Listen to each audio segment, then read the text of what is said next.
नमस्कार, आप देख रहे हैं नेक्स्ट 9 लाइव पर। मैं हूं आपके साथ अंकिता मिश्रा। स्वागत है हमारे प्रोग्राम अनसुना किस्सा में, वो प्रोग्राम जहां हम बात करते हैं बॉलीवुड के वो सितारों के बारे में जो बड़े पर्दे पर आकर के आपको एंटरटेन करते हैं, लेकिन इनके असल जिंदगी में क्या चल रहा है, किसके साथ है कंट्रोवर्सी, किसके साथ हुआ झगड़ा, किसके साथ रह गई किसी की अधूरी प्रेम कहानी, और इन दिनों स्ट्रगल का क्या हाल है।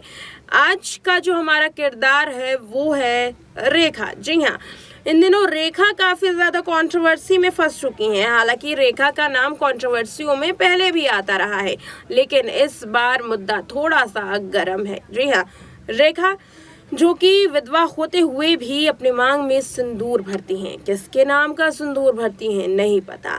सज धज करके रहने वाली रेखा पर अब उनके बिहेवियर, उनके कैरेक्टर पर सवाल खड़ा किया गया है, और ये सवाल बकायदा एक किताब में अच्छे से लिखा भी गया है।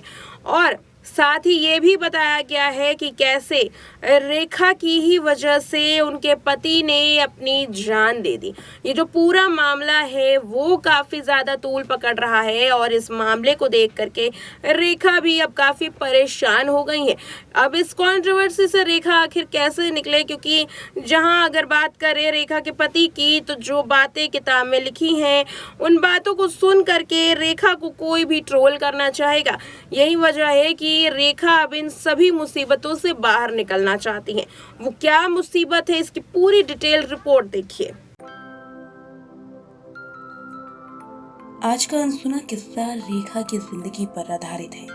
रेखा की जिंदगी जो अपने आप में ही एक मिस्ट्री है। रेखा आज भी सिंदूर लगाती है। रेखा आज भी सज संवर कर रहती है। रेखा जो कि अपनी कई कंट्रोवर्सीज के लिए जानी जाती हैं, अब रेखा की बायोपिक इन कंट्रोवर्सी का सामना कर रही है। जी हाँ, रेखा की बायोपिक ने अब रेखा को मुश्किल में डाल दिया है, और साथ ही बायोपिक के लेखक को भी। रेखा के माथे का सिंदूर आज भी राज बना हुआ है।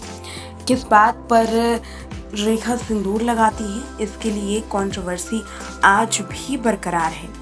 दरअसल रेखा ने ऋषि कपूर और नीतू सिंह की शादी में सिंदूर लगा रखा था, मंगलसूत्र भी पहना था। इस कार्यक्रम में अमिताभ बच्चन भी शामिल हुए थे सपरिवार। यहाँ सफेद साड़ी, लाल बिंदी और सिंदूर में रेखा को देख करके हर कोई हैरान था। शूटिंग पर भी आती तो रेखा ऐसे ही बनकर आती। सिंदूर किसके नाम का होता ये रेखा नहीं बताती। रेखा के सिंदूर पर एक्टर पुतिन ने उनसे सवाल पूछा। दरअसल एक्टर पुतिन की पत्नी ने कहा कि रेखा अमिताभ के लिए सिंदूर लगाती है, जबकि रेखा ने एक अवार्ड फंक्शन में कहा था कि जिस शहर से वो हैं वहाँ सिंदूर लगाने का फैशन है। साल 2008 में एक इंटरव्यू में रेखा ने कहा था कि मुझे लोगों की प्रतिक्रियाओं का फर्क नहीं पड़ता, मुझे लगता है कि सिंदूर मुझ पर फबता है। बता दें कि रेखा ने शादी की, लेकिन शादी उनकी बेहतर ना चल सकी। रेखा के पति मुकेश अग्रवाल ने 1 साल बाद ही अपनी जान खुद ले ली। कहा जाता है कि मुकेश ने रेखा का दुपट्टा गले में बांध करके अपनी जान ले ली। उसके बाद मुकेश के परिवार और फिल्म इंडस्ट्री के लोगों ने रेखा को कोसा था। यूं ही नहीं कोसा, इसके पीछे एक बड़ी कहानी अब सामने आ रही है। इस कहानी को सुन करके आप भी चौंक जाएंगे, क्योंकि ये कहानी कहीं और नहीं लिखी गई बल्कि रेखा की बायोपिक में लिखी गई है।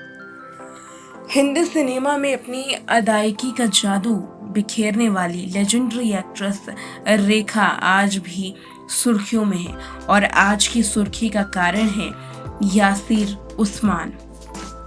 दरअसल यासिर उस्मान की ओर से लिखी गई एक्ट्रेस की बायोग्राफी इन दिनों काफी सोशल मीडिया पर ट्रेंड कर रही है, और दोबारा से अब रेखा को कोसने का मौका लोगों ने तलाश कर लिया है। मीडिया रिपोर्ट्स की माने तो इन दिनों रेखा काफी ज्यादा तकलीफ में गुजर रही हैं।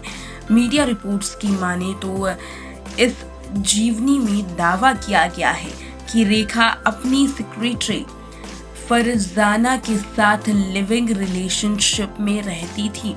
ये खबर जैसे ही आई सुबह सुबह आग की तरह फैल गई। हालांकि अब जीवनी के लेखक ने खुद इस दावे से मुकर कर कुछ और ही सच्चाई बताई है। ये बातें किताब में लिखी गई है। किताब का नाम है रेखा द अनटोल्ड स्टोरी, जिसके लेखक है यासिर उस्मान की इस किताब में दावा किया गया है कि रेखा अपनी ही सेक्रेटरी फरजाना के साथ लिविंग में रहती थी। हालांकि अब इन दावों को ठुकरा दिया है राइटर ने। यासिर का कहना है कि मेरी किताब रेखा द अनटोल्ड स्टोरी के हवाले से लिविंग रिलेशनशिप का आरोप लगाने वाले कोट्स पूरी तरीके से मनगढ़ंत है, मिथ्या है, गलत है, जिसका उद्देश्य स्पष्ट रूप से सनसनी पैदा करना है। मैं दृढ़तापूर्वक दावा करता हूं कि मीडिया रिपोर्ट में लिखे गए कोट्स मेरी किताब से गायब है, यानी कि मेरी किताब में नहीं है। इसके अलावा पूरी किताब में लिव इन रिलेशनशिप से लेकर बायोग्राफी में कोई भी दावा नहीं किया गया है कि दोनों यौन संबंध में रहते थे। इन सभी शब्दों का इस्तेमाल ही नहीं किया गया। राइटर ने आगे ये भी दावा किया कि अगर मेरी किताब रेखा द अनटोल्ड स्टोरी से जुड़ी इन कोट्स को तुरंत नहीं सुधारा गया तो हम जिम्मेदार प्रशासकों के खिलाफ सख्ती से कानूनी एक्शन लेंगे और इसमें कोई भी संकोच नहीं किया जाएगा। ट्वीट के जरिए ये स्टेटमेंट यहाँ यासिर उस्मान देते हुए नजर आते हैं। आपको बता दें कि मीडिया रिपोर्ट्स में लिखा गया है कि यासिर उस्मान की ओर से लिखी गई किताब रेखा की जीवनी में ये दावा किया गया है कि एक्ट्रेस अपनी सेक्रेटरी के साथ लिविंग रिलेशनशिप में रहती थी। लेखक यासिर उस्मान के अनुसार रेखा का फरजाना के साथ रहस्यमय रिश्ता था, मिस्टीरियस रिश्ता था। लेखक ने यह भी दावा किया है कि फरजाना ही एकमात्र ऐसी शख्स थी जिन्हें रेखा के बेडरूम में जाने की इजाजत है। जी हाँ, फरजाना ही एकमात्र ऐसी शख्स हैं जिन्हें रेखा के बेडरूम में जाने की इजाजत है। और अब इसी के पीछे ये भी आरोप लगाया जा रहा है कि ये बड़ी वजह थी कि रेखा के पति ने तकरीबन 1 साल बाद ही अपनी जान देने का फैसला किया और मुकेश अग्रवाल ने रेखा की इसी हरकत पर अपनी जान दे दी। ये बड़ा दावा जो है अब करते हुए लोग नजर आ रहे हैं और सोशल मीडिया पर किताब की ये कोट्स और मुकेश अग्रवाल की वो तमाम चीज़ें वायरल हो रही हैं।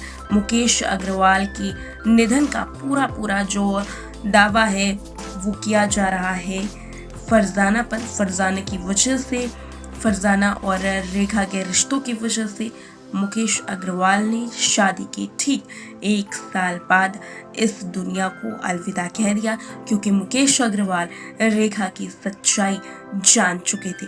ये तमाम दावे किए गए हैं। हालांकि रेखा ने अभी तक इस पर कोई स्टेटमेंट नहीं दिया। लेखक का कहना है कि उन्होंने ऐसी कोई भी बात किताब में नहीं लिखी है, ये मनगढ़ंत कहानी है, लेकिन इस पर सच का दावा क्या है वो अब सामने आना बाकी है। तो ये था रेखा से जुड़ा एक अनसुना किस्सा जो कि एक किताब में लिखा हुआ है, रेखा की बायोपिक में, जिसमें अनटोल्ड स्टोरी रेखा की बताई गई है। ये स्टोरी आपको कैसी लगी, आपका क्या कहना है रेखा की इस अनटोल्ड स्टोरी को लेकर के कमेंट करके ज़रूर बताएं। एक अगले किरदार के साथ फिर लौटेंगे अनसुना किस्सा में। नमस्कार।